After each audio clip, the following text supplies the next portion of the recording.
Well, hey there, you're on the internet, I'm unemployed, and welcome to the Triple N Network, where all you newbie nib nerds can find all the news you'll need. Let's look at an ink now, shall we? Today's ink is Private Reserve Midnight Blues Fast Dry, which actually the Fast Dry component I bought by accident.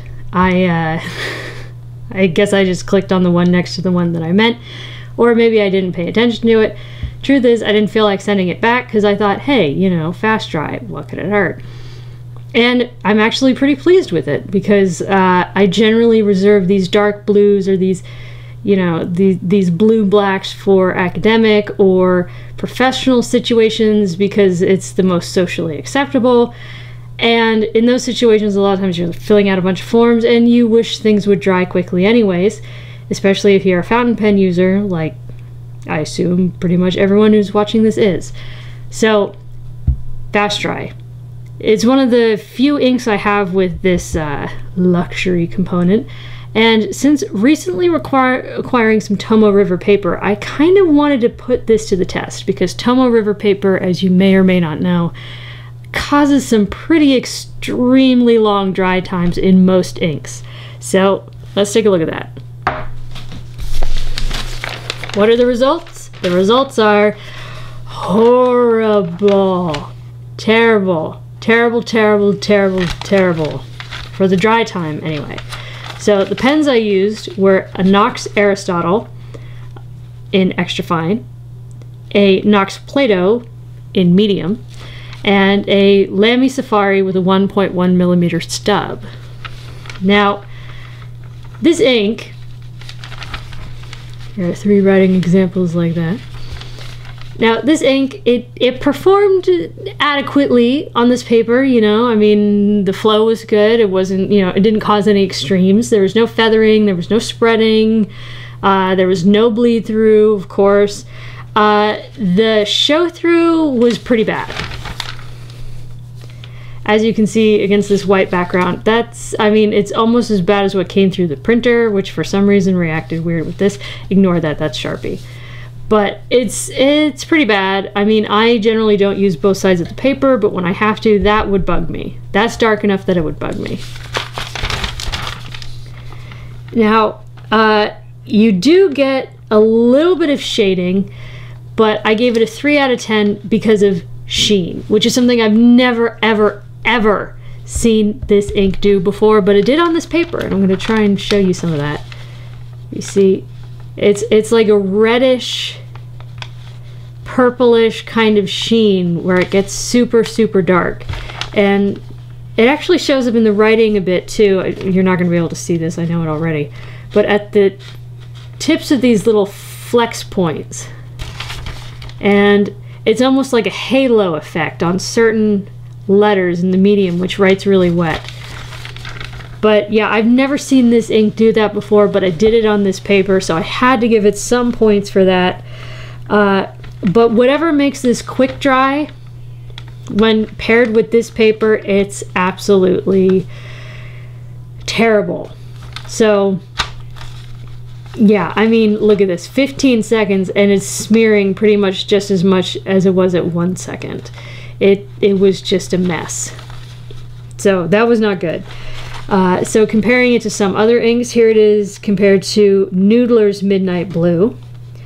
Here's Noodler's Blue Black, which kind of has a slightly greener look to it.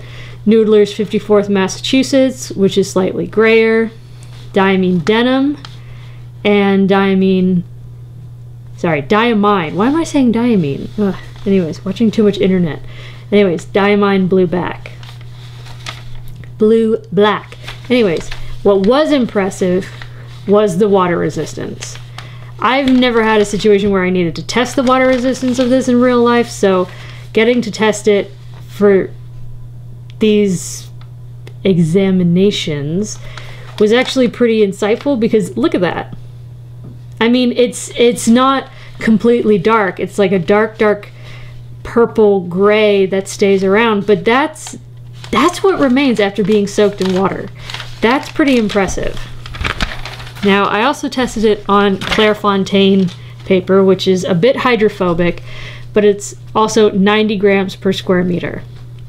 Now, I used the same 3 pens as before, but I also added a Nox Galileo in fine, which runs pretty wet, and a Nox Avicenna in broad, which also runs pretty wet. Now, because of the density of this paper and its general hydrophobic qualities, the dry time was pretty ridiculous as well. The one that actually did best, almost made me not want to believe it because it just didn't seem possible, was the Lamy Safari, where it was drying really quickly, but I really don't know why. Out of all these pens, it might be the driest writing, but it still put down enough ink to smear quite a bit at 1 second. So I was a little confused by that, because even this one, the extra fine, which doesn't put down a lot of ink, even though it can be a little on the wet side sometimes, it still took 35 seconds to dry. So the fact that this one took 23 just baffled me. But again, some pretty impressive water resistance, and because I saw the sheen on the Tomoe River paper, I laid it on pretty heavy on this swab. But as you can see, there's no sheen here. It's just darkness, and I laid it on until it was just about ready to, like, it was bowing the paper and it was starting to, like, if you can hear that, it was starting to come off.